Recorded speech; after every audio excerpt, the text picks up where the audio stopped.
Hello बच्चों। यहाँ लिखा है given a uniform disc of mass capital M radius R, small disc of r by 2 is cut from the disk such that distance between the two centers is r by 2. Find the moment of inertia of remaining disk about the diameter of original disk, clear, and perpendicular to the line connecting both the center of disk। मतलब समझिएगा बात को, ध्यान से देखेंगे पहले हम लोग। मैं एक छोटा सा डायग्राम बना रहा हूं इसके लिए। मैं यहां कहीं पे एक डिस्क बना देता हूं बड़ी, उसमें से हम लोग एक छोटी वाली डिस्क कट करके निकाल लेंगे। क्लियर, बड़ा समझ में आ रहा है। अब यहां पे जैसे मैंने छोटी जो डिस्क कट की, मैं बना देता हूं उस डायग्राम को, नहीं तो ये हम लोगों ने यहां से पोर्शन कट किया, ये वाला। सर ये ऐसा ही कैसे पता चला, कहीं और भी कट कर सकते थे किसी और तरीके से। तो देखो तुमको दिया हुआ है कि दोनों के सेंटर्स के बीच का डिस्टेंस r बाई 2। तो ये जो डिस्टेंस अगर r बाई 2 होगा, मतलब ये जो छोटी वाली डिस्क है उसकी रेडियस r होगी, तो वो सेंटर पे भी टच करेगी और सरकमफ्रेंस पे भी टच करेगी। अब देखो यहां से एक बात पता चल गया कि जो छोटा वाला डिस्क था उसका रेडियस है r बाई 2, यानी छोटे वाले डिस्क का एरिया हो जाएगा pi into R square by 4। तो एरिया अगर ये हो गया, जिसको मैं लिख देता हूं, देखिए यहां से, तो एरिया जो होगा वो क्या, बड़े वाले डिस्क का एरिया अगर हम कुछ ए नॉट लिखते, जो कि हमको मिलता है पाई आर स्क्वायर, तो क्या ही हम लोगों को ए नॉट बाई 4 मिल रहा है। तो अगर एरिया ए नॉट बाई 4 होगा, तो जो छोटा वाला डिस्क है मास, जिसको हमने कट कर रखा है, इसको मैं लिख देता हूं एम कट। क्लियर है। तो ये हम लोगों के पास हो जाएगा एम बाई 4, क्योंकि इसका मास हो गया था एम बाई 4, एरिया हो गया था ए बाई 4, तो मास भी एम बाई 4 हो जाएगा। क्लियर है।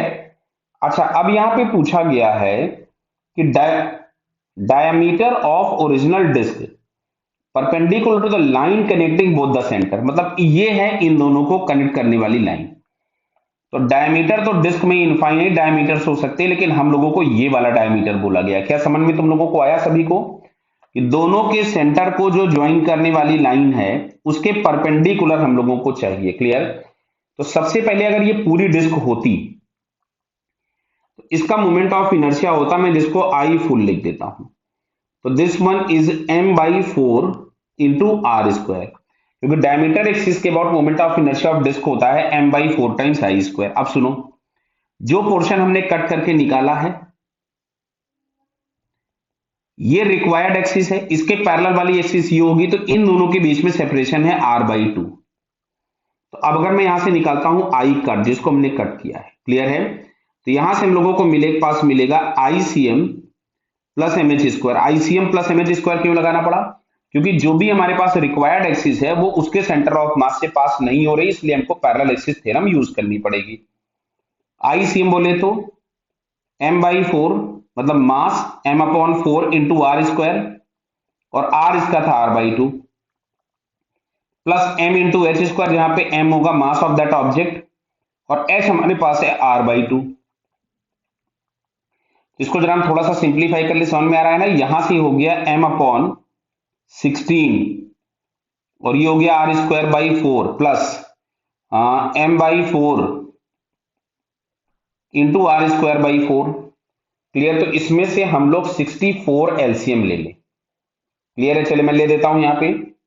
तो अगर मैंने यहां पे 64 एलसीएम लिया, तो ये मिल रहा है एम आर स्क्वायर, प्लस यहां से मिल रहा है 4 एम आर स्क्वायर, मतलब फाइनली हमारे पास ये आ गया 5 एम आर स्क्वायर बाई 64। ये हमारे पास आ गया आई फुल। अब अगर हमको आई रिमेनिंग चाहिए, ध्यान से देखिएगा,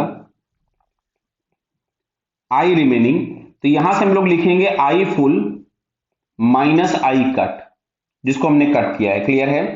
तो पूरे डिस्क का मोमेंट ऑफ इनर्शिया था m by 4 times R square minus 5 M R square by 64। तो यहां से अगर हम लोग इसको सॉल्व कर लें तो मिलेगा हमको 11 M R square by 64। Clear है ना।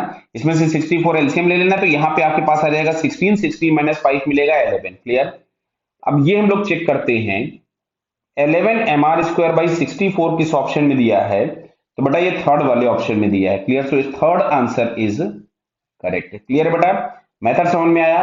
पहले पूरे का निकालो मोमेंट ऑफ इनर्शिया, जो पोर्शन हटा दिया है उसका निकालो मोमेंट ऑफ इनर्शिया, लेकिन उसी एक्सिस के अबाउट जो पूछी गई है और बाद में दोनों को आराम से माइनस कर दो। क्लियर बेटा? Okay, all the best.